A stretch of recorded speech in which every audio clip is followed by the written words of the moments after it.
خب این بخش اتاق عمله. با هم بریم تا از محیطش فیلم ببینیم و شما آشنا بشید.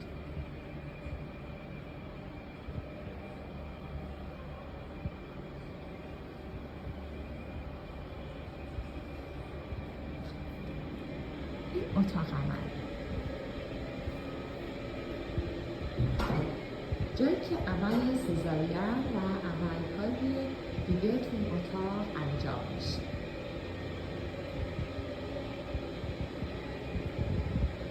دستگاه بیهوشی، دفتر مانیتورینگ، ساکشن، تراپی احیای نوزاد، وارمر و دستگاه‌های دیگه که ممکنه برای عملهای دیگه لازم باشه. این اتاق عمل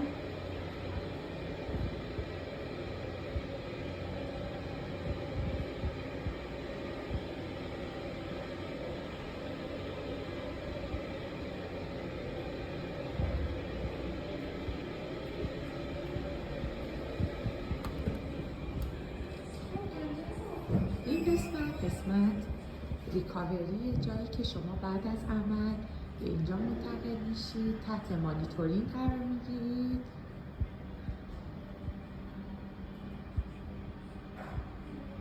که ممکنه با توجه به بیمارستان تفاوت‌هایی رو داشته باشه.